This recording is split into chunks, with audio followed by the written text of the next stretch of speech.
Hello everyone, welcome back to focus only study YouTube channel. तो चलिए हम लोग देख लेते हैं अपने मॉलिक्यूलर जेनेटिक्स का अगला पार्ट। आई होप आप सभी लोगों ने मॉलिक्यूलर जेनेटिक्स का फर्स्ट पार्ट देखा होगा और समझा होगा। एनसीईआरटी में ये जो चैप्टर है वो काफ़ी अच्छे से डिटेल में दे रखा है, इसीलिए टीचर की तैयारी के लिए मुझे नहीं लगता कि इसमें और भी एडिशनल रेफरेंस बुक्स की ज़रूरत होगी। वैसे तो पूरा का पूरा जेनेटिक्स का एक किताब ही है, ठीक है। अगर हम चाहें तो उसको पढ़ाने बैठेंगे तो बहुत टाइम लग जाएगा, ठीक है।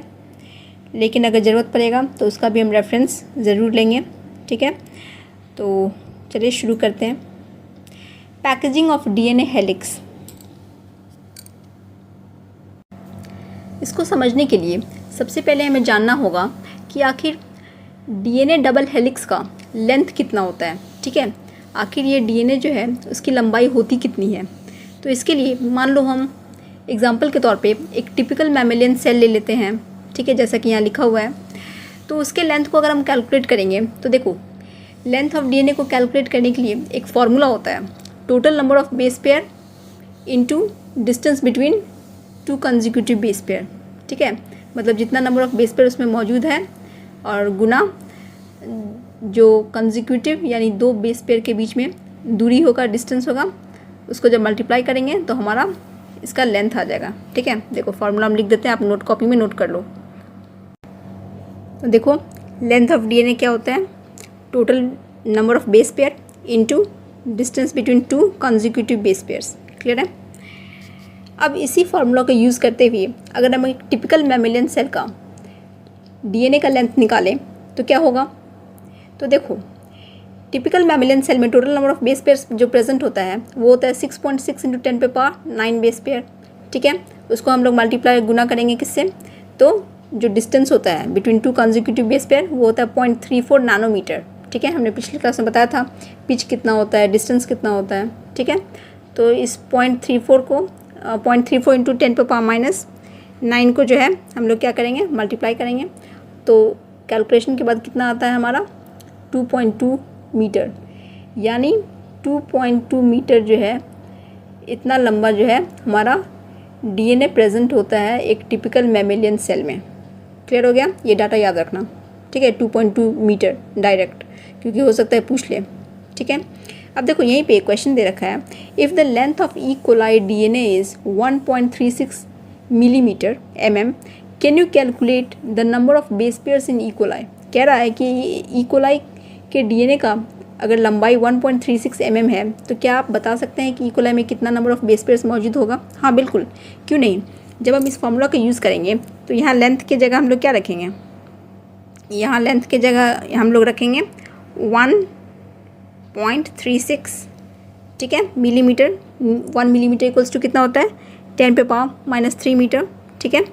तो इसको कर लेना into equal to total number of base pair हमें निकालना है, ठीक है। तो मान लो x हो गया into distance between two consecutive base pair, ठीक है। तो डिस्टेंस ये जो हम लोग कितना लेंगे 0.34 नैनोमीटर ही लेंगे, ठीक है। एक सेकेंड, लेट मी चेक। देखो कैलकुलेट करने पे कितना आएगा, x यानी नंबर ऑफ बेस पेयर्स कितना आएंगे हमारे 4 × 10⁻6 बेस पेयर्स, ठीक है। क्लियर हो गया, ठीक है। फार्मूला याद रखना, length of DNA equals to क्या होता है, number of base pairs into distance between two consecutive base pairs, ठीक है। जनरली जो डिस्टेंस होता है वो फिक्स्ड होता है 0.34 नैनोमीटर, ठीक है, इसलिए दिया नहीं रहेगा क्वेश्चन में, आपको खुद से उसको याद रखना होगा। क्लियर है, आगे देखते हैं। कहता है इन prokaryotes such as E coli, ठीक है। ई कोलाई हमारा प्रोकैरियोट्स है, ठीक है। दो they do not have a defined nucleus, ठीक है, मतलब कि उनमें डिफाइंड एक वेल डिफाइंड न्यूक्लियस नहीं होता है, लेकिन इसके बावजूद DNA is not scattered throughout the cell. DNA जो है इस तरह से स्कैटर्ड नहीं रहता है, ठीक है। तो फिर कैसे रहता है भाई, तो DNA being negatively charged is held with some proteins that have positive charges in a region term as nucleoid, ठीक है। सपोज करो ये ई कोलाई का सेल है, ठीक है। तो कह रहा है कि इस ई कोलाई का सेल जो है, ठीक है, ये है तो प्रोकैरियोटिक सेल, अब इनमें जो है यूकैरियोट्स की तरह वेल डिफाइंड न्यूक्लियस नहीं होता है, ठीक है, ये इस तरह से वेल डिफाइंड न्यूक्लियस प्रेजेंट नहीं होता है, ठीक है। तो क्या प्रेजेंट होता है, तो इस इनमें एक रीजन होता है, एक क्षेत्र होता है जिसको कहते हैं न्यूक्लियोइड, जिसको क्या कहते हैं, न्यूक्लियोइड। इस न्यूक्लियोइड में क्या होता है, ये डीएनए जो है, ठीक है, ये हमेशा याद रखना कि डीएनए क्या होता है, नेगेटिवली चार्ज होता है। डीएनए जो है वो कैसा होता है, तो नेगेटिवली चार्ज होता है, नेगेटिवली चार्ज होता है, ठीक है।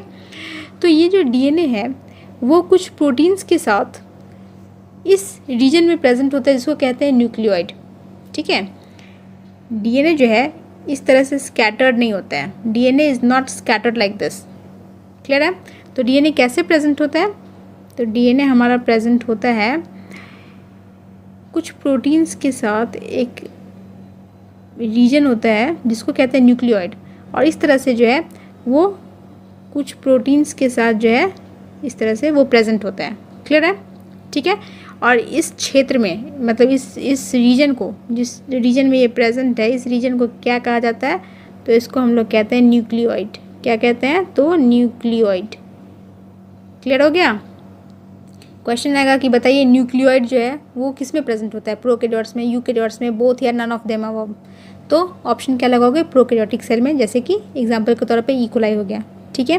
और डीएनए जो है इसी न्यूक्लियोइड रीजन में जो है लार्ज लूप्स के रूप में अरेंज्ड होता है, ठीक है, एक बड़े बड़े लूप्स के रूप में ये जो है क्या होता है, अरेंज्ड होता है, क्लियर है। तो कुछ इस तरह का हमें देखने को मिलेगा किसमें, तो इकोलाई के सेल में, क्लियर हो गया। आगे देखते हैं अब यूकैरियोट्स में क्या होता है। यूकैरियोट्स में जो है क्या होता है, तो यूकैरियोट्स में कह रहा है, मेरे को इसको हटाने दो,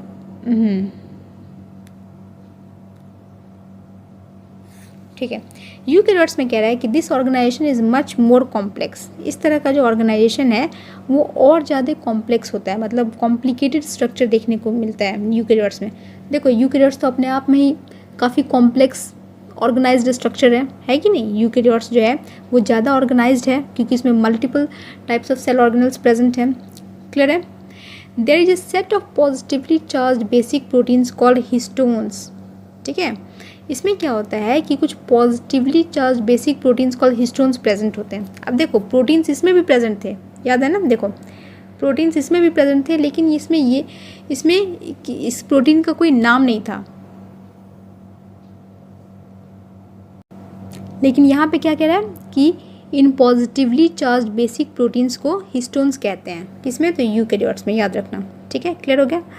अब प्रोटीन एक्वायर्स चार्ज, अब प्रोटीन में जो है चार्ज कैसे आता है, तो depending upon the abundance of amino acid residues with charge side chains, ठीक है।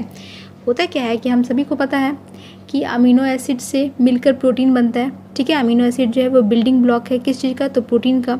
तो अमीनो एसिड में जो चेन रहता है, अमीनो एसिड का जो चेन रहता है उसके साइड रेसिड्यूज़ में, ठीक है, उसके साइड रेसिड्यूज़ में किस तरह के अमीनो एसिड प्रेजेंट हैं उसके आधार पर प्रोटीन का चार्ज डिसाइड होता है, ठीक है। जैसे कि हम बताते हैं, सबसे पहले हम लोग देख लेते हैं general structure of amino acid, ठीक है। अमीनो एसिड का जो जनरल स्ट्रक्चर होता है वो आप लोगों ने पढ़ा होगा केमिस्ट्री में, ठीक है। इस तरह से CH होता है और यहाँ पे R यानी एल्काइल ग्रुप होता है, ठीक है। एक साइड इसके अमीनो ग्रुप होता है NH2, क्लियर है, और दूसरे साइड इसके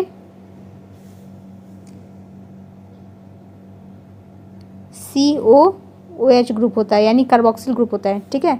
ये हो गया कौन सा, अमीनो ग्रुप, क्लियर है, और ये हो गया आपका कार्बोक्सिल ग्रुप, ठीक है। तो ये एक जनरल स्ट्रक्चर है अमीनो एसिड का, ठीक है, क्लियर हो गया।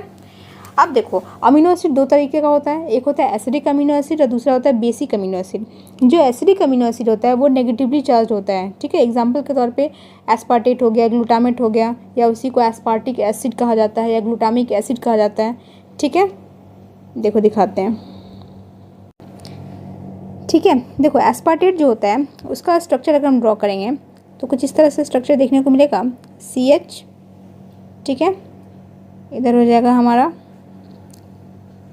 Amino group that is NH3+ हो जाएगा, ठीक है, और इधर हो जाएगा COO माइनस। ठीक है, यहाँ का जो H था, यहाँ पे जो H था ना COH का, वो H जो है ट्रांसफर होकर कहाँ यहाँ चला गया है। क्लियर है? ठीक है, और यहाँ पे अल्काइल ग्रुप जो होता है इसका, वो अल्काइल ग्रुप में होता है CH2। क्लियर है? और COO माइनस। ठीक है, अब ये जो यहाँ पे ये जो रेसिड्यू रह गया इसका, कार्बोक्सिल ग्रुप का जो रेसिड्यू रह गया, इसके कारण इस नेगेटिव चार्ज के कारण जो है ये अमीनो एसिड जो है वो नेगेटिवली चार्ज हो जाता है। ठीक है, क्योंकि इसका जो इसके साइड चेन में जो है वो नेगेटिव कार्बोक्सिल ग्रुप का जो है रेसिड्यू रह गया है, इसीलिए जो है एस्पार्टिक एसिड जो है वो क्या होगा, एक acidic negatively charged amino acid कहलाएगा। क्लियर हो गया बात? ठीक है, अब बेसिक का अगर हम बात करें तो बेसिक में हमारा आता है लाइसिन, ठीक है, आर्जिनिन, हिस्टिडीन, इस तरह के अमीनो एसिड्स। ठीक है, इसके स्ट्रक्चर देख लेते हैं। इसके स्ट्रक्चर की बात करें तो इसका स्ट्रक्चर कुछ ऐसा होता है, CH, ठीक है, इधर होगा हमारा NH3+। क्या कहते हैं NH3+ को, बोलो? इसको कहते हैं एमीन ग्रुप। ठीक है, एमाइन ग्रुप, आपने केमिस्ट्री में पढ़ा होगा। ठीक है, ये हो जाएगा COO माइनस। क्लियर हो गया? अब इसका हम बनाते हैं साइड चेन। ठीक है, CH2, ओहो एक सेकेंड, CH2, फिर CH2, ठीक है,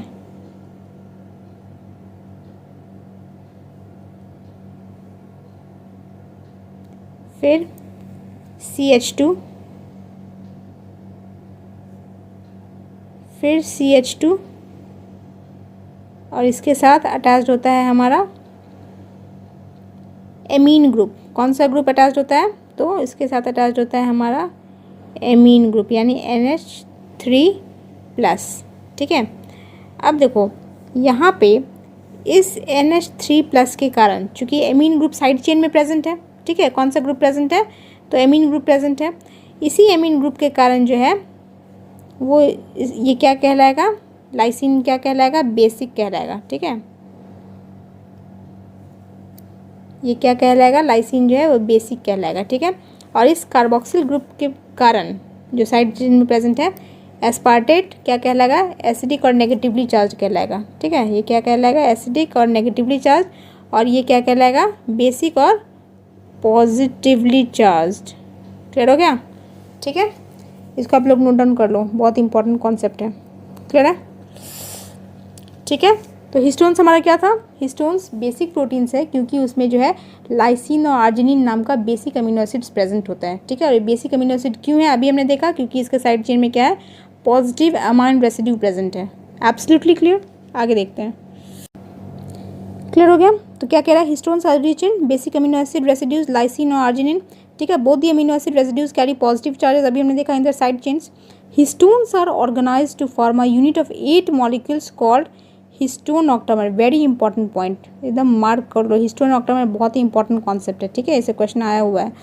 हिस्टोन्स जो है वो ऑर्गेनाइज हो जाता है, मतलब ये जो प्रोटीन्स है, ठीक है, ये सभी जो है एक ऑर्गेनाइजेशन बना लेता है, एक सुव्यवस्थित एक ऐसा स्ट्रक्चर बना लेता है जिसको कहते हैं हिस्टोन ऑक्टामर। ठीक है, यहाँ पर जो आप लोग ये देख रहे हो, ये जो डायग्राम है वो है न्यूक्लियोसोम का डायग्राम। ठीक है, न्यूक्लियोसोम क्या है, तो इसी हिस्टोन ऑक्टामर से बना हुआ है। ठीक है, जब हिस्टोन क्या कहता है कि हिस्टोन्स जो है वो 8 मॉलिक्यूल्स का एक यूनिट बना लेता है। मान लो हिस्टोन जो है इस तरीके का है, ठीक है, वो एक यूनिट बना लेता है इस तरीके का, 8 मॉलिक्यूल्स का जो है वो एक यूनिट बना लेता है। 2 2 4 2 6 2 8। ठीक है, इस तरह का क्या बना लिया, यूनिट बना लिया। इसको क्या कहेंगे हम लोग, हिस्टोन ऑक्टामर। इसको क्या कहेंगे, histone octamer. Histone octamer. Clear है? हिस्टोन ऑक्टामर हो गया। ठीक है, अब ये जो हिस्टोन ऑक्टामर है, इसमें क्या होता है कि इसमें नेगेटिवली चार्ज डीएनए। अब चूंकि ये हिस्टोन ऑक्टामर है, ऑक्टा का मतलब क्या होगा, 8। ठीक है, ऑक्टा का मतलब होगा 8। इसका मतलब ये 8 मॉलिक्यूल से बना हुआ है। ठीक है, ऑक्टा का मतलब होता है 8, इसका मतलब ये 8 मॉलिक्यूल से बना हुआ है और एक यूनिट बना रहा है। ठीक है, अब ये हिस्टोन प्रोटीन्स होने के कारण ये जो होता है पॉजिटिवली चार्ज होता है। क्लियर है? अब क्या होता है कि इस पॉजिटिवली चार्ज स्ट्रक्चर के अराउंड जो है नेगेटिवली चार्ज डीएनए रैप करता है, ठीक है। नेगेटिवली चार्ज डीएनए क्या करता है, इसके अराउंड रैप करता है, यानी इस तरीके से जो है डीएनए इसके अराउंड जो है वो मतलब प्रेजेंट होता है, ठीक है। मतलब एक तरह से डीएनए जो है वो लपेटा हुआ रहता है हिस्टोन ऑक्टामर के अराउंड, ठीक है। और इस पूरे स्ट्रक्चर को क्या कहते हैं हम लोग, इस पूरे स्ट्रक्चर को कहते हैं हम लोग न्यूक्लियोसोम। क्या कहते हैं इसको, न्यूक्लियोसोम, जिसका स्ट्रक्चर हमें ऊपर में दिखाई दे रहा है, ठीक है। तो ये क्या क्या है, ये कोर ऑफ हिस्टोन मॉलिक्यूल्स है, ठीक है। इसमें जो है इस तरीके से 8 जो है 2 2 4 2 6 2 8, ठीक है। इस तरह से क्या प्रेजेंट होगा, 8 मॉलिक्यूल्स का एक यूनिट बनेगा जिसको हिस्टोन ऑक्टामर कहेंगे। इस हिस्टोन ऑक्टामर के अराउंड जो है ये डीएनए रैप अप रहेगा, ठीक है, लपेटा हुआ रहेगा इस तरीके से, ठीक है। और ये पूरे स्ट्रक्चर को हम लोग क्या कहेंगे, न्यूक्लियोसोम कहेंगे। क्लियर हो गया, इस पूरे स्ट्रक्चर को हम लोग क्या कहेंगे, तो न्यूक्लियोसोम कहेंगे। डन, ठीक है। एक टिपिकल न्यूक्लियोसोम में जो है 200 base pair of DNA helix पाया जाता है। यहाँ पे क्या कह रहा है कि एक टिपिकल न्यूक्लियोसोम में कितना, तो 200 base pair of DNA helix जो है वो मौजूद होता है। 200 base pair of DNA helix present होता है। ये डाटा इंपॉर्टेंट है, याद रखना।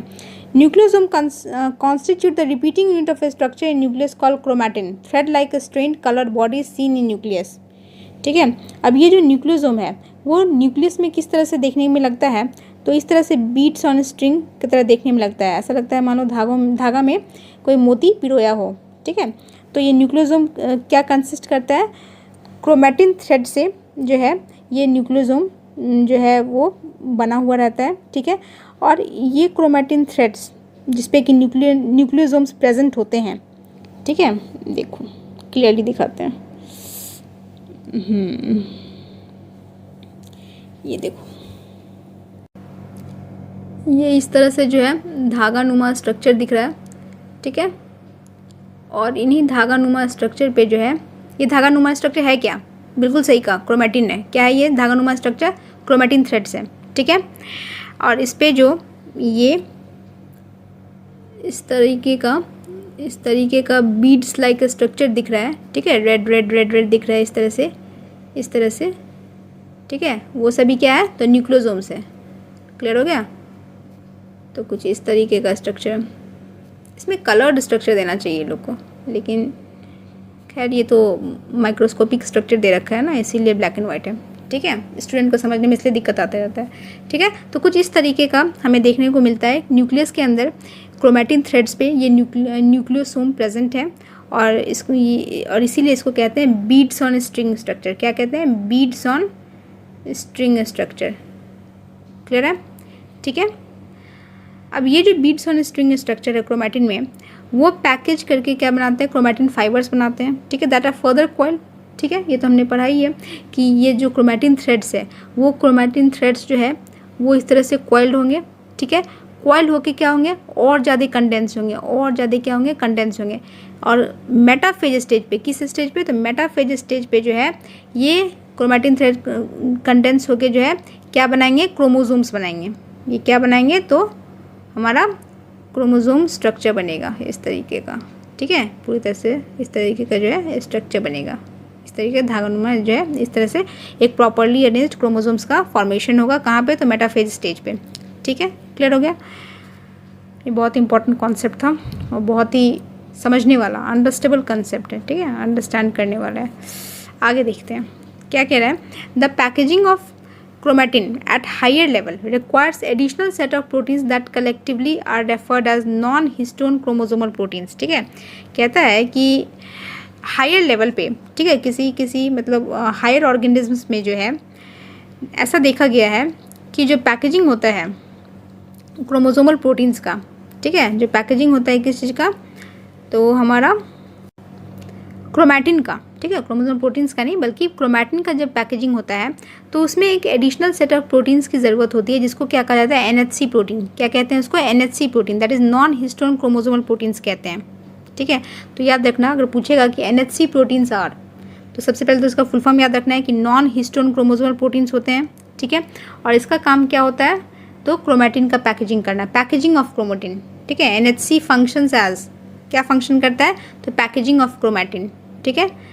और ये जो है हायर ऑर्गेनिज्म्स में प्रेजेंट होता है, ना कि लोअर ऑर्गेनिज्म्स में। क्लियर हो गया? आगे देखते हैं।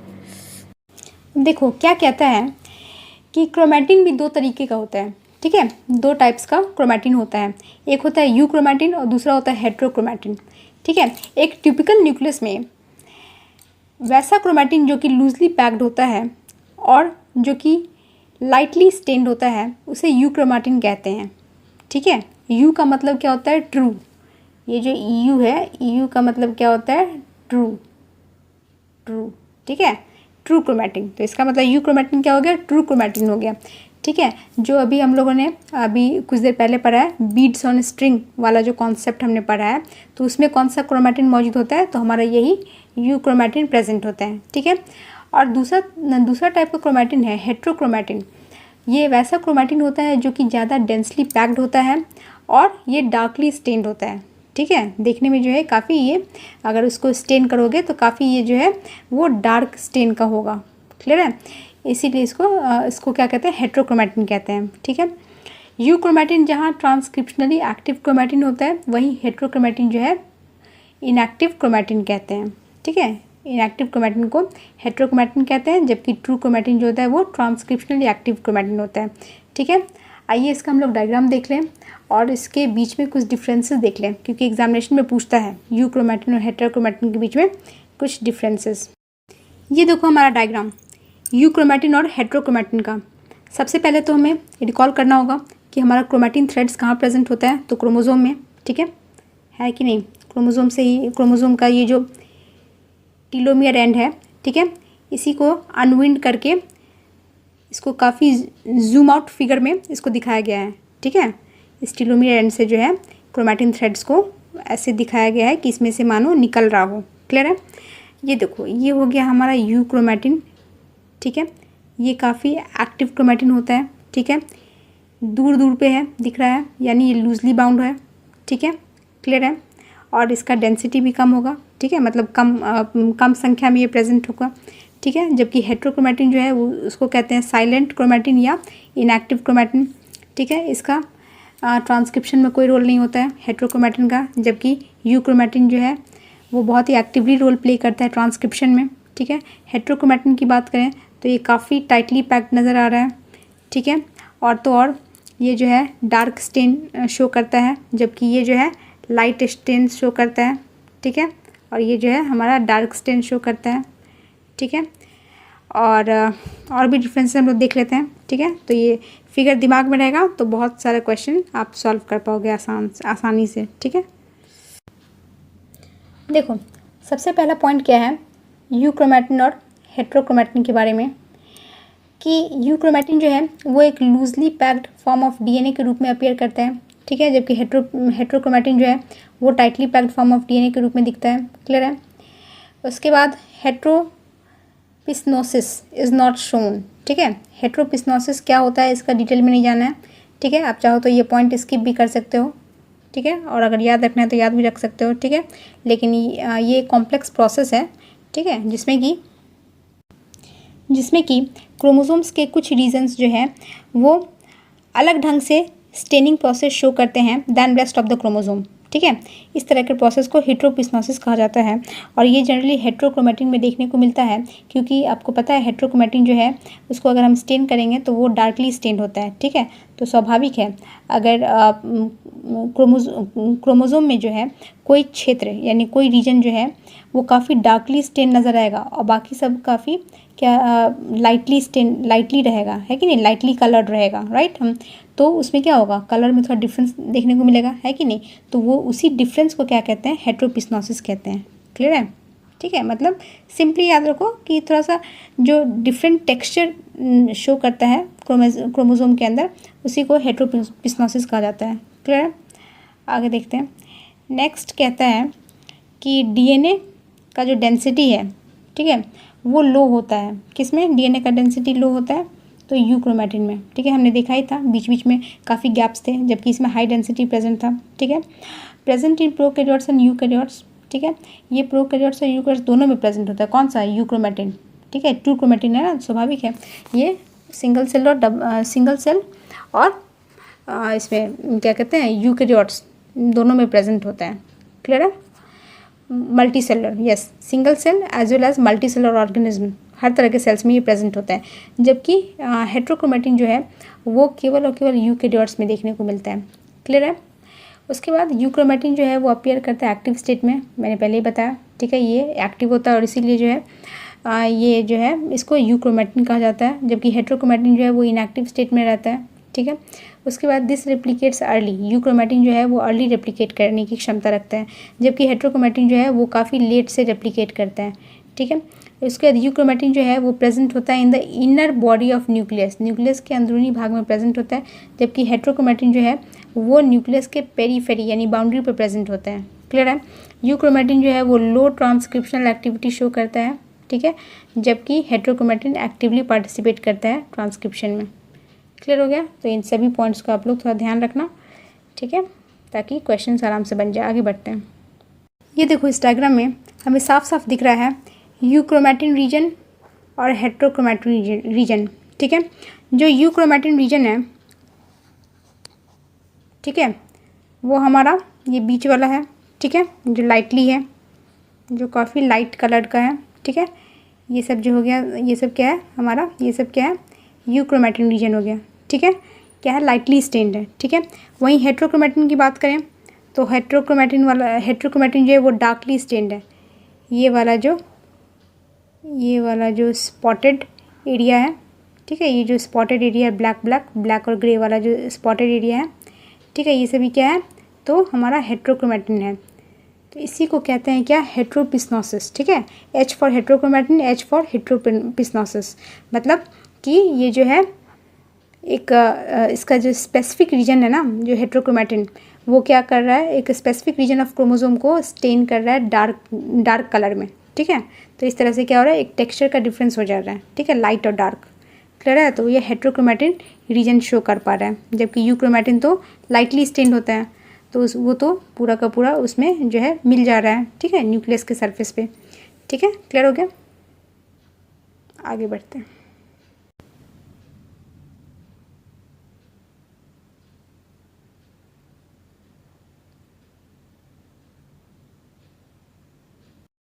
अभी तक हमने जितने भी टॉपिक्स पढ़े हैं उन पे आधारित क्वेश्चंस देख लेते हैं। ठीक है, तो पहला क्वेश्चन है, जीन्स आर मेड बाय। ठीक है, जीन्स जो है वो किस चीज़ से बने हुए रहते हैं? ऑप्शन ए है हिस्टोन्स, ऑप्शन बी है लिपोप्रोटीन्स, ऑप्शन सी है हाइड्रोकार्बन्स, ऑप्शन डी है पोलीन्यूक्लियोटाइड्स। तो इसका सही जवाब क्या होगा? ऑप्शन डी, पोलीन्यूक्लियोटाइड्स, क्योंकि हम सभी को पता है कि जीन्स जो है वो डीएनए से बने हुए रहते हैं। Genes are made by DNA, right? और डीएनए जो है वो किस चीज़ से बने हुए रहते हैं? तो पोलीन्यूक्लियोटाइड से। क्लियर हो गया? तो genes is a specific sequence of nucleotides in DNA that is located usually on a chromosome. ठीक है, and it is the functional unit of inheritance. Clear हो गया? ठीक है, तो जीन्स जो है वो पोलीन्यूक्लियोटाइड से बने हुए रहते हैं। क्लियर है? और ये कहाँ लोकेटेड होते हैं? तो क्रोमोसोम में, डीएनए में। ठीक है, नेक्स्ट क्वेश्चन है, genes are mainly made up of. देखो फिर से ये पूछा हुआ, ये क्वेश्चन टीजीटी में पूछा हुआ था, ये पीजीटी में पूछा हुआ है। ठीक है, genes are mainly made up of, genes जो है किस चीज़ का बना हुआ रहेगा? तो डीएनए का बना हुआ रहेगा। क्लियर है? यहाँ पे टर्मिनोलॉजी खाली अलग कर दिया था, पोलीन्यूक्लियोटाइड लिख दिया था, यहाँ पे डीएनए लिखा हुआ है। क्लियर है? आगे बढ़ते हैं। नेक्स्ट क्वेश्चन कहता है, one complete turn of DNA has. DNA के एक कंप्लीट टर्न में कितने बेस पेयर्स होते हैं? ठीक है, तो ये तो फैक्चुअल क्वेश्चन है, 10 बेस पेयर्स। ठीक है, लेकिन अगर याद नहीं रहे तो इसका एक फार्मूला भी होता है जिससे कि हम लोग निकाल सकते हैं कि total number of base pairs in each turn कितना होता है। ठीक है, तो देखो इसका फार्मूला क्या होता है, टोटल, यहाँ पे लिखते हैं टोटल नंबर ऑफ, नहीं दिख रहा है, इसको प्लेन पेपर में लिखना होगा। ये देखो क्या होता है formula, total number of base pair in each turn of DNA equals to total length of one turn of DNA. ठीक है, जिसको कि हम पिच भी बोलते हैं, divided by distance between two base pairs. ठीक है, डीएनए की अगर हम बात करेंगे और इसका वैल्यू पुट करेंगे तो ये आएगा 34 एंगस्ट्रॉम। ठीक है, अगर हम एंगस्ट्रॉम में वैल्यू लें तो हमें पता है पिच का वैल्यू कितना होता है, 3.4 नैनोमीटर। ठीक है, अगर हम इसको एंगस्ट्रॉम में कन्वर्ट करेंगे तो कितना आएगा वैल्यू, 34 एंगस्ट्रॉम आएगा। क्लियर है? और distance between to consecutive base pair कितना होता है, तो 3.4 एंगस्ट्रॉम। क्लियर है? एंगस्ट्रॉम से एंगस्ट्रॉम कटेगा और ये कितना बचेगा तुम्हारा 10, यानी total number of base pair जो होगा कितना होगा, तो हमारा 10 होगा। ठीक है, इन each turn of DNA. Clear हो गया? तो ये फार्मूला भी याद रखना और डायरेक्टली वैल्यू भी याद रखना। क्लियर है? आगे देखते हैं। नेक्स्ट क्वेश्चन देख लेते हैं। कहता है histone proteins are rich in, बताइए हिस्टोन प्रोटीन्स जो है वो किस अमीनो एसिड में रिच होते हैं? आर्जिनिन, लाइसिन पहला option, second option glycine and aspartic acid, C option glutamic acid and aspartic acid, D option methionine and glutamic acid. कौन सा होगा हमारा सही जवाब? Option A. ठीक है, आर्जिनिन एंड लाइसिन। क्लियर हो गया? Negative DNA is surrounded by positive histone octamer, जिसको कि हम लोगों ने क्या कहा था? न्यूक्लियोसोम। ठीक है, 2 copies of each histone protein. ठीक है, कितने कॉपीज? तो 2 copies of each histone proteins are found in the histone octamer. ठीक है, प्रत्येक हिस्टोन प्रोटीन का 2 कॉपी जो है कहाँ पाया जाता है? तो हिस्टोन ऑक्टामर में पाया जाता है। अब हिस्टोन प्रोटीन भी 4 तरीके का होता है। ठीक है, 4 टाइप्स के होते हैं। कितने टाइप्स के होते हैं हिस्टोन प्रोटीन्स? तो ये भी तुमको 4 टाइप्स के होते हैं। कौन कौन से? H2A, H2B, H3 and H4। ठीक है, हिस्टोन प्रोटीन्स कितने तरीके के होते हैं बताओ?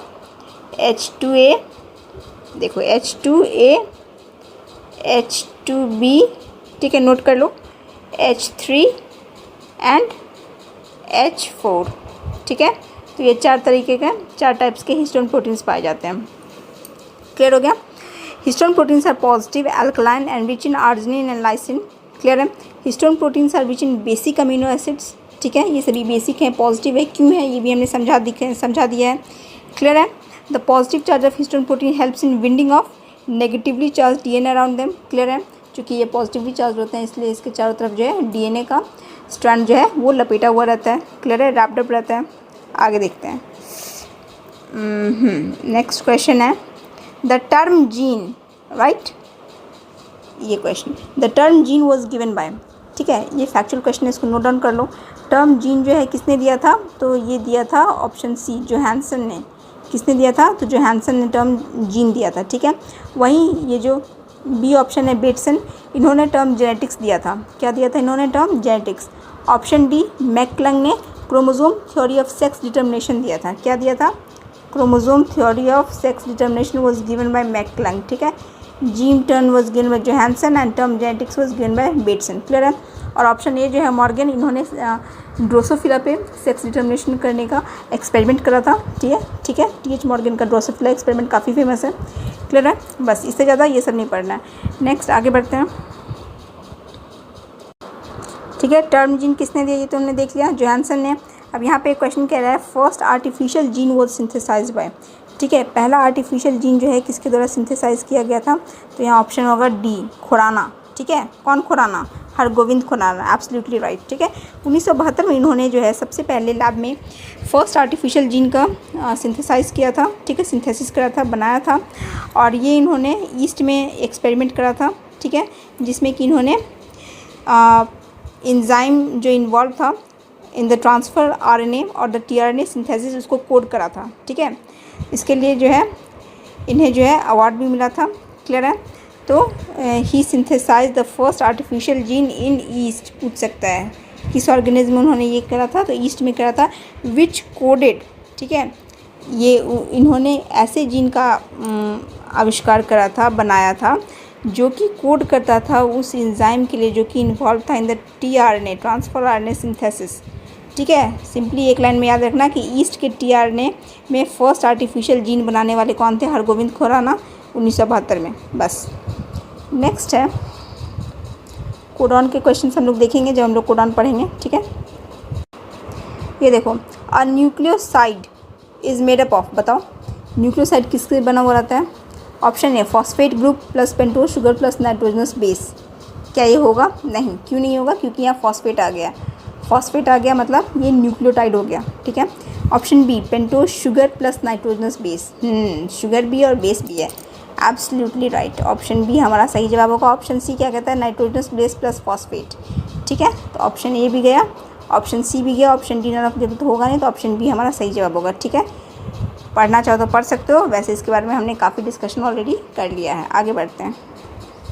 नेक्स्ट क्वेश्चन है, देखो पीजीटी में आया हुआ है, the distance between two base pairs of A DNA strand. अभी हमने फॉर्मूला में देखा, ठीक है, टू कंसेक्यूटिव बेस पेयर्स के बीच में डिस्टेंस कितना होता है, 3.4 एंगस्ट्रॉम, ठीक है। इसी से तो हमने भी वैल्यू निकाला था ना, है कि नहीं, लेंथ ऑफ डीएनए का, ठीक है, कितना number of base pairs present होता है इन each turn of DNA, 10 base pairs present थे, ठीक है। तो ये होगा 3.4 एंगस्ट्रॉम। क्लियर हो गया। डायमीटर अगर पूछेगा डीएनए मॉलिक्यूल का कितना लगाओगे, 20 एंगस्ट्रॉम। ये भी अपने फैक्चुअल कॉपी में नोट कर लेना, ठीक है, 20 एंगस्ट्रॉम। क्लियर है। While the distance between two base pairs इतना, there are 10 nitrogenous base pairs. Clear है। अभी हमने देखा in each twist of DNA, ठीक है, कभी ट्विस्ट ऑफ डीएनए कहेगा, कभी टर्न ऑफ डीएनए कहेगा, हेलिक्स ऑफ डीएनए कहेगा, all are the same terminologies, ठीक है, सभी सेम टर्म्स हैं। नेक्स्ट क्वेश्चन कहता है the similarity between DNA and RNA is that both are double stranded. क्या ये सही है? नहीं, क्योंकि डीएनए डबल स्ट्रैंडेड होता है, आरएनए सिंगल स्ट्रैंडेड होता है। दूसरा, हैव सिमिलर शुगर्स। क्या ये सही है? नहीं, डीएनए में डीऑक्सीराइबोज शुगर होता है जबकि आरएनए में राइबोज शुगर होता है। Option C, are polymers of nucleotides. Absolutely right, बिल्कुल, दोनों के दोनों ही जो है न्यूक्लियोटाइड्स के पॉलीमर्स होते हैं। Option D, have similar pyrimidine. नहीं, सब में नाइट्रोजनस बेसिस अलग होते हैं, ठीक है, उसमें यूरेसिल होता है आरएनए में, जबकि इसमें डीएनए में क्या होता है, थाइमिन होता है। क्लियर है। ये सभी पढ़ना है तो पढ़ो, हम लोग आगे बढ़ते हैं। नेक्स्ट क्वेश्चन है which one is DNA nitrogenous base with single ring structure. देखो ये अच्छा क्वेश्चन है, पीजीटी में पूछा हुआ है, वेरी नाइस, बहुत ही अच्छा क्वेश्चन पूछा है। कह रहा है कि बताइए दिए गए ऑप्शंस में से कौन सा ऐसा डीएनए का नाइट्रोजनस बेस है जिसका स्ट्रक्चर में जो है सिंगल रिंग पाया जाता है, ठीक है। तो क्या हमें इसके लिए हर एक नाइट्रोजनस बेस का स्ट्रक्चर याद करना पड़ेगा? नहीं, कोई ज़रूरी नहीं है। अगर याद है तो अच्छा है, लेकिन इसके लिए कोई आवश्यकता नहीं है। क्यों? क्योंकि बस एक लाइन का फैक्ट याद कर लो। हमने बताया था कि जो नाइट्रोजनस बेसिस होते हैं उसको बेसिकली 2 ग्रुप्स में डिवाइड करते हैं, प्यूरिन और पाइरीमिडीन, ठीक है। तो जो पाइरीमिडीन होते हैं, कौन कौन से पाइरीमिडीन थे? थाइमिन, CTU, याद है ना, CTU, thymidine, cytosine and uracil, ठीक है, पाइरीमिडीन। अब पाइरीमिडीन के जो बेसिस होते हैं वो सभी सिंगल रिंग स्ट्रक्चर्स होते हैं। क्लियर है। ये सभी क्या होते हैं? सिंगल रिंग स्ट्रक्चर्स होते हैं। जबकि जो प्यूरिन के बेसिस होते हैं, कौन से? प्यूरिन के जो बेसिस होते हैं, जो कि जिसमें कि AG आता है, एडनिन और गुआनिन, वो सभी के सभी क्या होते हैं? डबल रिंग स्ट्रक्चर्स होते हैं। क्लियर है। तो ये बस एक लाइन का फैक्ट याद कर लो कि pyrimidine bases are single ring structures, ठीक है, whereas purine bases are double ring structures. Clearly, absolutely. तो इसका सही जवाब कौन सा होगा बताओ? सिंगल रिंग स्ट्रक्चर पूछ रहा है, इसका मतलब हमें पाइरीमिडीन बेसिस को खोजना है, यानी CTU, ठीक है। तो मैं कौन सा होगा हमारा? CTU, ठीक है, C नहीं है। अब देखो यहाँ पे T भी है और U भी है, इस दोनों में से कौन सा सही जवाब होगा? तो देखो आरएनए में यूरेसिल प्रेजेंट होता है थाइमिन की जगह, लेकिन यहाँ क्या पूछ रहा है? डीएनए पूछ रहा है, इसलिए हमारा सही जवाब क्या होगा? Option B. क्लियर है। आगे देखते हैं। नेक्स्ट क्वेश्चन है क्वालिफेज 5 इंटू 174 कंटेन्स, ठीक है। हमने मॉलिक्यूलर जेनेटिक्स चैप्टर शुरुआत में ही बताया था कि कुछ ऐसे ऑर्गेनिज्म्स हैं जिसके कि आपको न्यूक्लियोटाइड्स याद रखने होंगे, ठीक है, कुछ बेस पेयर्स याद रखने होंगे, ठीक है, जिसमें कि हमने बताया था लैम्डा बैक्टीरियोफेज में इतना बेस पेयर्स होता है, इकोलाई में इतना होता है, ठीक है, ह्यूमन डीएनए में इतना होते हैं, ठीक है। तो उसी में से एक क्वेश्चन पूछा है बैक्टीरियोफेज का, ये कि ये जो बैक्टीरियोफेज है, ठीक है, ये कोलीफेज जो है ना, it is a type of what? Bacteriophage. और बैक्टीरियोफेज क्या होता है? A virus infecting a bacteria.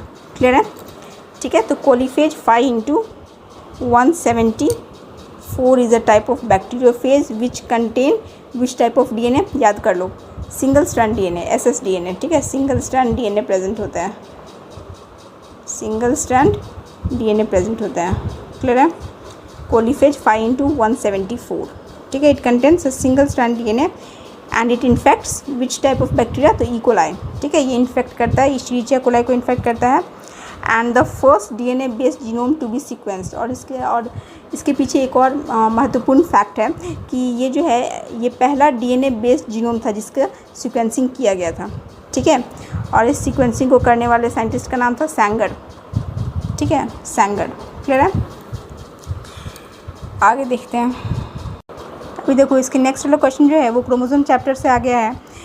Mongoloid condition is related to, ठीक है। तो मोंगोलॉइड कंडीशन जो है ना, ये डाउन सिंड्रोम का दूसरा नाम है, ठीक है। और डाउन सिंड्रोम किससे होता है? तो ट्राइसोमी से होता है। ऑप्शन बी हमारा सही जवाब होगा। और ट्राइसोमी कैसे होता था? तो क्रोमोसोम 21 का डिसऑर्डर से। क्लियर है? ठीक है, तो ये हमारा सही जवाब होगा option B, chromosome 21। Next question कहता है which of the following statements about complementary base pairing is not true. ठीक है, कॉम्प्लीमेंट्री बेस पेयरिंग के बारे में बताना है कि कौन सा दिया गया स्टेटमेंट सही नहीं है। पहला ऑप्शन है it plays a role in replication of DNA. ये बिल्कुल सही है, क्योंकि डीएनए का रेप्लिकेशन पॉसिबल ही नहीं होगा जब तक कि जो डॉटर स्ट्रैंड बनता है उसमें जो एक नया स्ट्रैंड आता है, ठीक है, नया स्ट्रैंड का जो फॉर्मेशन होता है, ठीक है, वो जब तक कि कॉम्प्लीमेंट्री बेस पेयरिंग नहीं करेगा अपने एग्जिस्टिंग पेरेंटल स्ट्रैंड से, तब तक जो है नया डॉटर स्ट्रैंड का फॉर्मेशन होगा ही नहीं। ठीक है, ये हम लोग पढ़ेंगे किसमें? डीएनए रेप्लिकेशन वाले टॉपिक में। क्लियर है? जिसमें कि ओकाज़की फ्रैगमेंट्स बनता है, किस तरह से लीडिंग स्ट्रैंड होता है, लैगिंग स्ट्रैंड होता है, all those things. Option B कहता है in DNA A pairs with T. ये तो बिल्कुल सही है। ठीक है, ए डबल बॉन्ड टी होता है ना, याद है ना, ये डबल बॉन्ड क्या है? हाइड्रोजन बॉन्ड है। बिल्कुल बिल्कुल सही। Option C the base pairs are of equal length. हाँ बिल्कुल, ये भी बिल्कुल सही है। बेस पेयर्स जो होते हैं वो इक्वल लेंथ के होते हैं, क्योंकि अगर बड़ा छोटा होगा तो फिर वो पेयरिंग नहीं कर पाएंगे ढंग से। Option D purine pair with purines, गलत। प्यूरिन हमेशा पायरिमिडीन के साथ पेयर करता है, वहीं पायरिमिडीन हमेशा प्यूरिन के साथ पेयर करता है। ठीक है, तो ऑप्शन डी जो हमारा सही होगा, क्योंकि ये सही नहीं है। क्लियर है?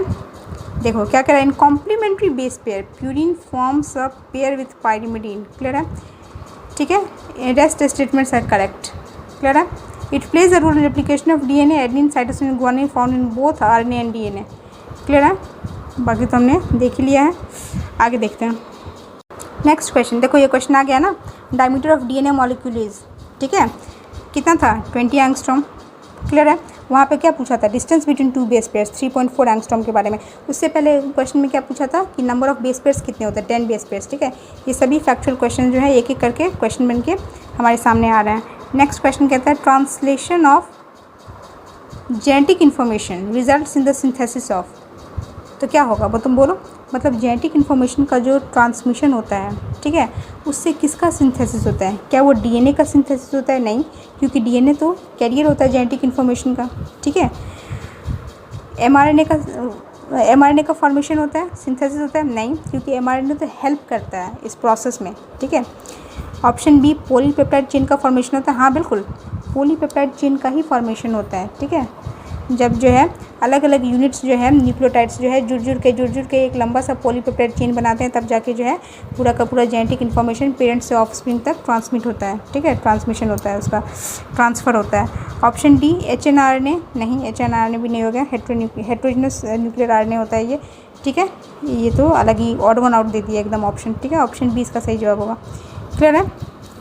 ठीक है, polypeptide chains are form by dehydration. कैसे पॉलीपेप्टाइड चेन फॉर्म होता है? तो between the amino group of L amino acid with the carboxyl group of other. ठीक है, तो इस तरह से पॉलीपेप्टाइड चेन्स का फॉर्मेशन होता है। हमने बताया था ना फॉस्फोडाइस्टर बॉन्ड 3-5- फॉस्फोडाइस्टर बॉन्ड कैसे बनता है, बिल्कुल उसी तरह जो है पॉलीपेप्टाइड चेन्स भी जो है कैसे बनता है? तो एल अमीनो एसिड, ठीक है, एल क्या हो गया? Left side of amino acid. उसी तरह से एक आर अमीनो एसिड होता है, that means right side of amino acid chain.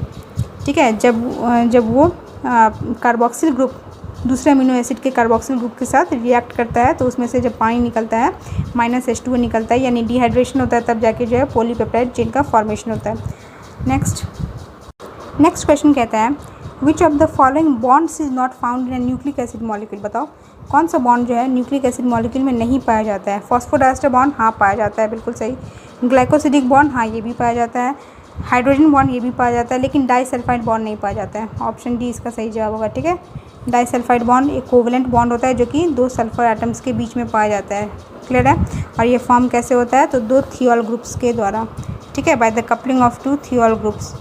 ठीक है, क्लियर हो गया। और इस तरह का बॉन्ड जनरली सेकेंडरी और टर्शियरी स्ट्रक्चर ऑफ प्रोटीन्स में देखने को मिलता है। आगे देखते हैं। नेक्स्ट क्वेश्चन कहता है which of the following pair is not correctly matched.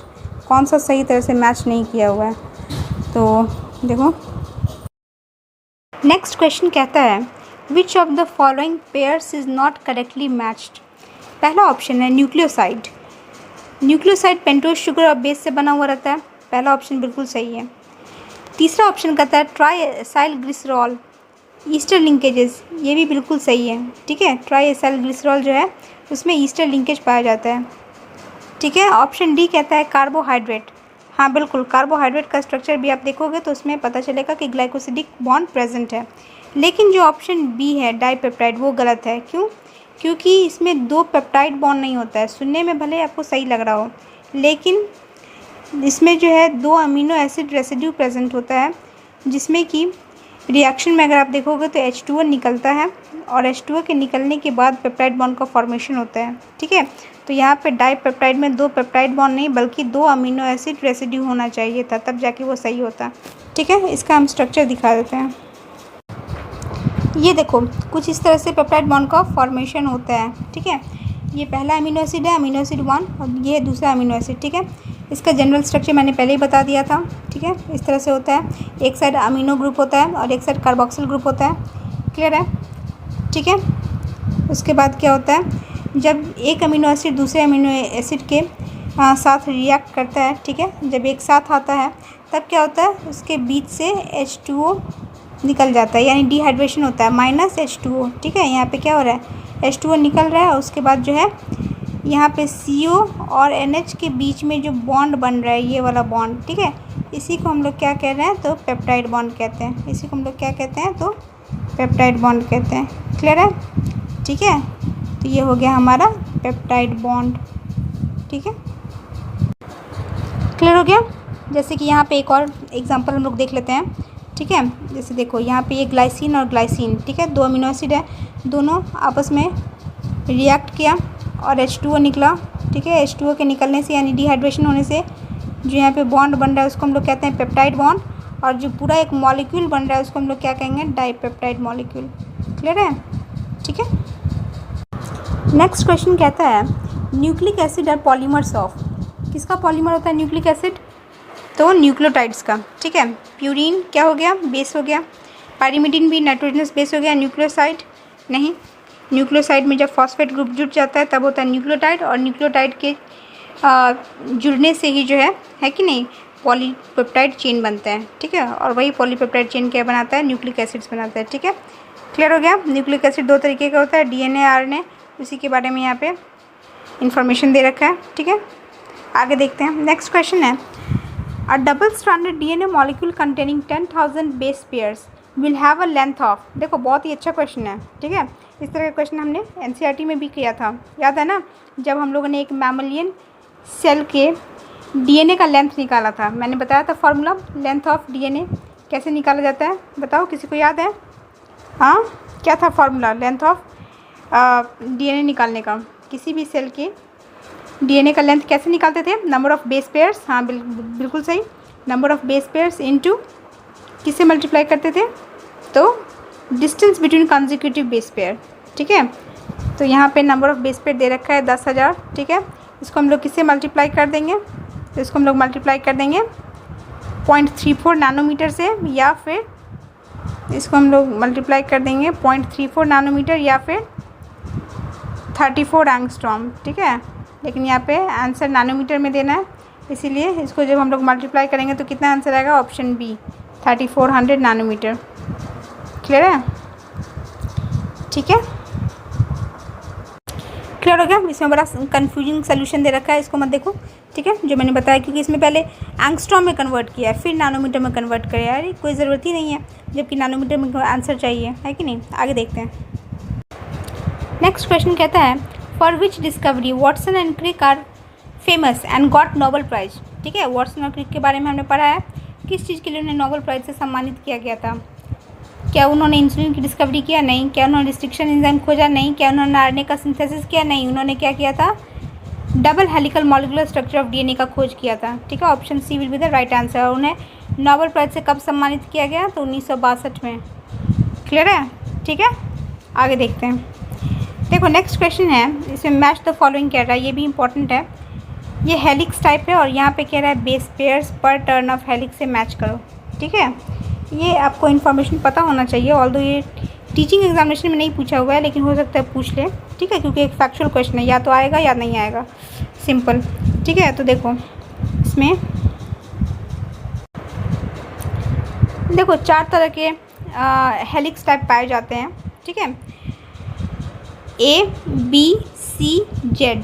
ठीक है, जो most common type of DNA helix है, ठीक है, वो है बी डीएनए। कौन सा है? तो बी डीएनए। ठीक है, बी डीएनए।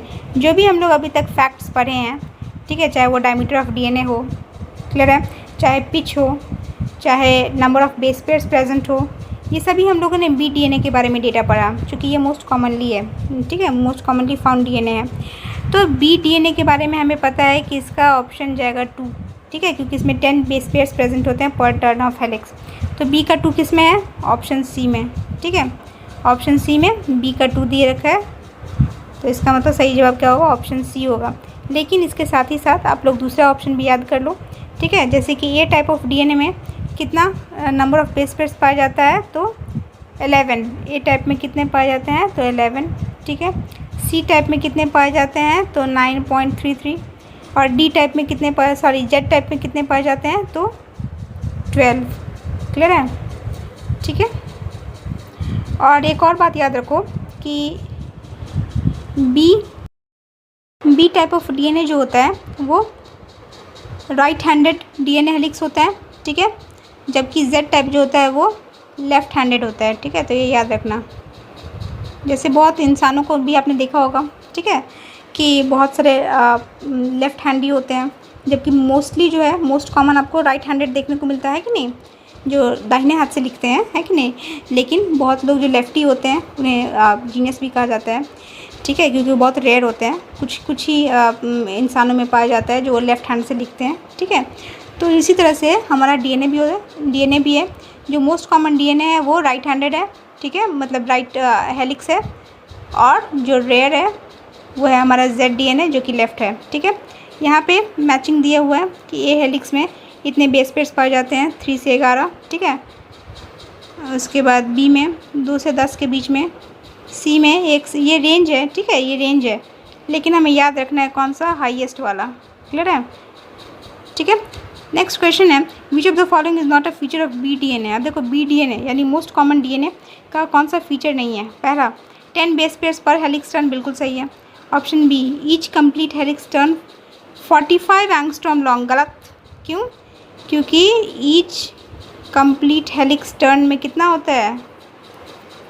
माफ़ कीजिए, कितना होता है नहीं, मतलब प्रत्येक कंप्लीट हेलिक्स का टर्न जो है वो कितना लंबा होता है, तो उसका लेंथ जो होता है वो कितना होता है? 34 एंगस्ट्रॉम, नॉट 45 एंगस्ट्रॉम। तो यहाँ पे डाटा गलत दे रखा है, ये कितना होना चाहिए? 34, कितना होना चाहिए? तो 34 एंगस्ट्रॉम होना चाहिए, राइट, 34 एंगस्ट्रॉम होना चाहिए, ना कि 45। तो यही आपका सही जवाब होगा, क्योंकि यहाँ पूछ रहा है नॉट अ फीचर। फिर ऑप्शन सी कह रहा है chains of double helix anti parallel. हाँ बिल्कुल, एंटी पैरेलल होता है ये डबल हेलिक्स का चेन, एक 3' to 5' रन करता है, दूसरा जो है 5' to 3' रन करता है। उसके बाद हेलिकल डायमीटर जो है 20 एंगस्ट्रॉम होता है। क्लियर है?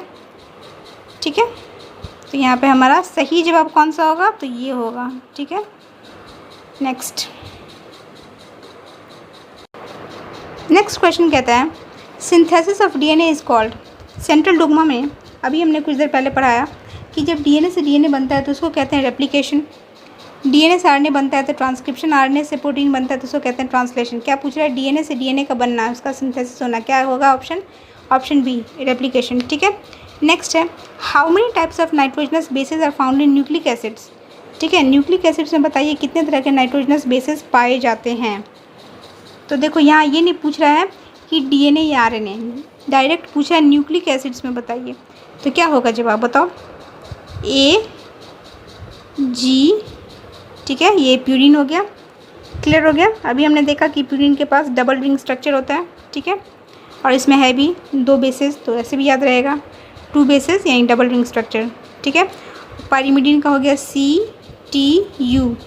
ठीक है, टोटल कितना हो गया? 1 2 3 4 5, यानी 5 टाइप्स ऑफ नाइट्रोजनस बेसेस पाए जाते हैं। किसमें? तो न्यूक्लिक एसिड्स में। इसका सही जवाब क्या होगा? Option D. ठीक है, 5। नेक्स्ट क्वेश्चन कहता है transfer of genetic information from one generation to other is accomplished by. बताओ जेनेटिक इन्फॉर्मेशन का ट्रांसफ़र कैसे होता है? डीएनए से, ट्रांसफर आरएनए से, ट्रिपलेट कोडॉन या मैसेंजर आरएनए? केवल और केवल डीएनए से। ठीक है, और इस ट्रांसमिशन में हेल्प करते हैं ये सभी के सभी, ये तीनों। ठीक है, ये सभी हेल्प करते हैं, चाहे टीआरएनए हो, चाहे ट्रिपलेट कोडॉन हो, चाहे मैसेंजर आरएनए हो। क्लियर है? आगे देखते हैं। नेक्स्ट क्वेश्चन कहता है which of the following are both purines. अब तक तो याद हो गया होगा, ए और जी ये दोनों डबल रिंग स्ट्रक्चर होते हैं, ठीक है। किसमें है ऑप्शन डी, क्लियर है, डबल बॉन्ड होता है। Next, the distance between two base pairs of a DNA strand. दो बेस पेयर्स के बीच में कितना डिस्टेंस होता है बताओ? 3.4 एंगस्ट्रॉम, क्लियर है, 3.4 एंगस्ट्रॉम, ठीक है। इसको नैनोमीटर में कन्वर्ट करोगे तो कितना आएगा? 0.34 नैनोमीटर, क्लियर है। और इसको हम नंबर ऑफ बेस पेयर से गुना कर दें तो क्या होगा? तो हमें निकलेगा लेंथ ऑफ डीएनए। आगे देखते हैं।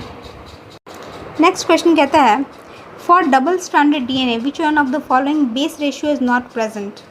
अब देखो, बेस रेशियो के लिए एक रूल है जिसको कहते हैं चारगफ्स रूल, ठीक है। जो क्या कहते हैं? चारगफ्स रूल। ये एनसीईआरटी में दिया नहीं है लेकिन ये इम्पॉर्टेंट है क्योंकि इससे क्वेश्चन अक्सर पूछे जाते हैं कि बताइए चारगफ्स रूल किस चीज़ के लिए है, तो वो डीएनए बेस पेयरिंग के लिए, ठीक है। बेस रेशियो, किस रेशियो में जो है बेस का पेयरिंग होता है या वो प्रेजेंट होता है, ठीक है, उसका कितना अमाउंट में प्रेजेंट होता है, तो उसके लिए चारगफ्स रूल का यूज़ किया जाता है। चारगफ्स रूल किसको कहते हैं तो देखो बताते हैं।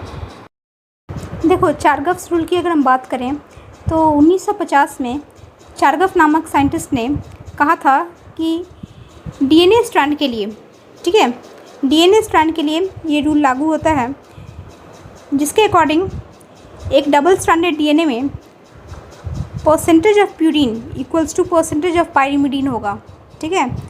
मतलब जितना परसेंटेज प्यूरिन का है उतना ही परसेंटेज जो है पाइरिमिडीन का भी होना चाहिए, ठीक है। इसी के अकॉर्डिंग अमाउंट ऑफ एडनिन जो है अमाउंट ऑफ थायमिन के बराबर होगा, ठीक है। अमाउंट ऑफ एडनिन जो है अमाउंट ऑफ थायमिन के बराबर होगा। अमाउंट कहें या परसेंटेज के टर्म्स में कहें, दोनों ही सेम है, ठीक है। यानी ए इक्वल्स टू टी रहे या परसेंटेज के फॉर्म में percentage of A equals to percentage of T रहे, दोनों ही सही होगा, ठीक है। उसी तरह से percentage of cytosine equals to percentage of guanine होगा, यानी amount of guanine will be equal to the amount of cytosine, ठीक है।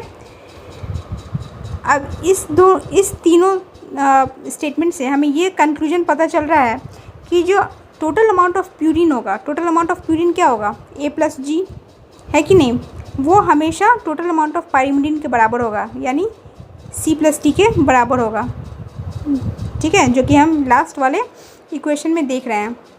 अब चूँकि ये इस तरह का स्टेटमेंट है, ठीक है, तो स्टेटमेंट नंबर जो 4 है, A plus T will not be equal to C plus G, ठीक है।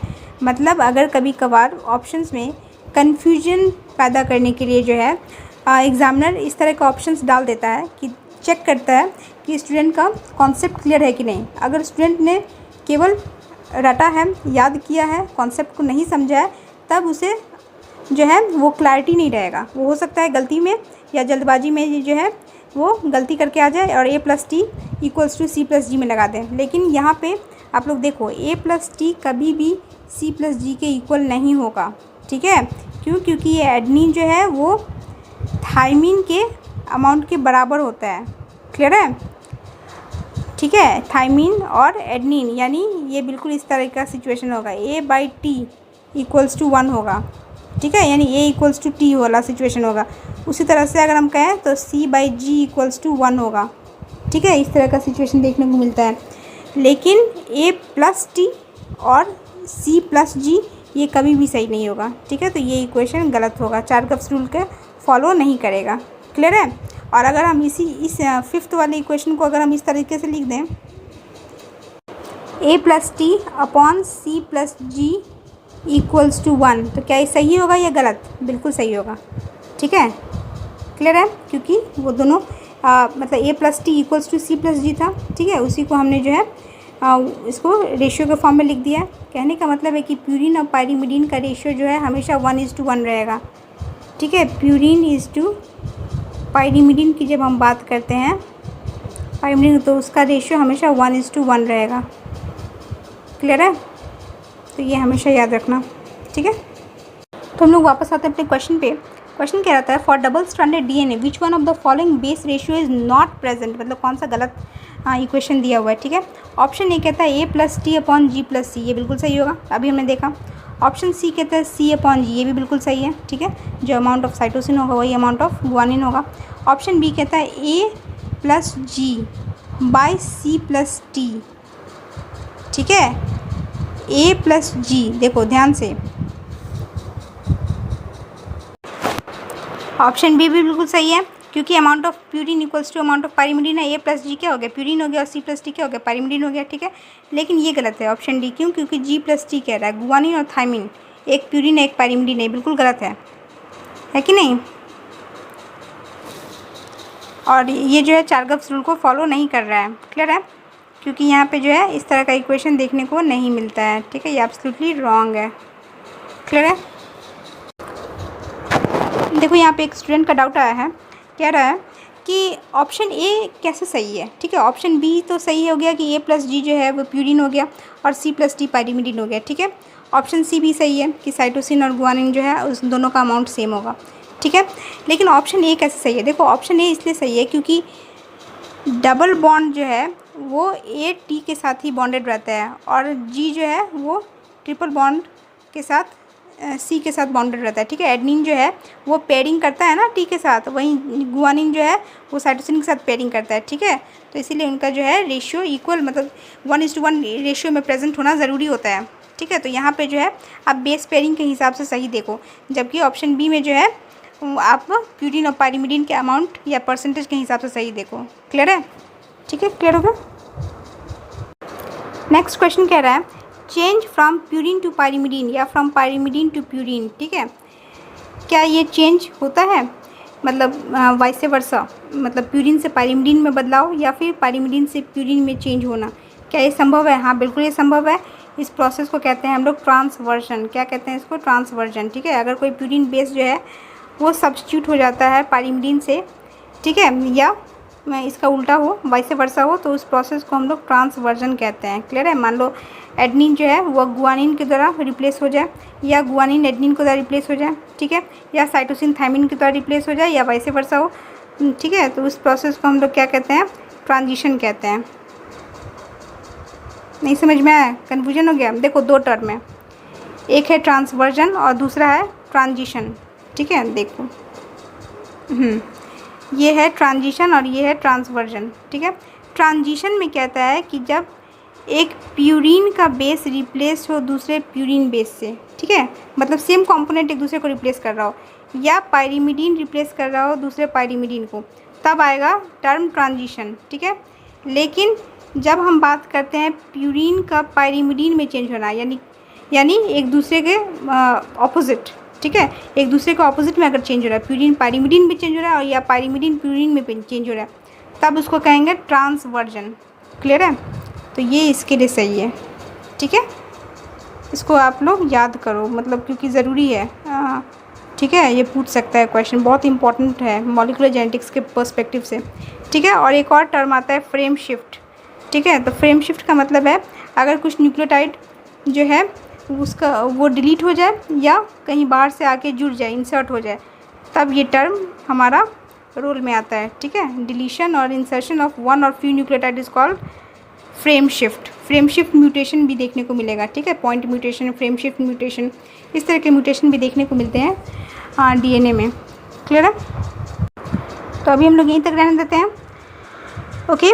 नेक्स्ट वीडियो में हम लोग देखने वाले हैं इसके आगे। मॉलिक्यूलर जेनेटिक्स काफ़ी बड़ा चैप्टर है, लेकिन हो जाएगा, ठीक है, समझने वाला चैप्टर है, इंटरेस्टिंग भी है, ठीक है। तो आप लोग इसको समझो, प्रैक्टिस करो, ठीक है, और बने रहो हम लोग के साथ। All the best to all the aspirants, thank you so much, मिलते हैं नेक्स्ट वीडियो में।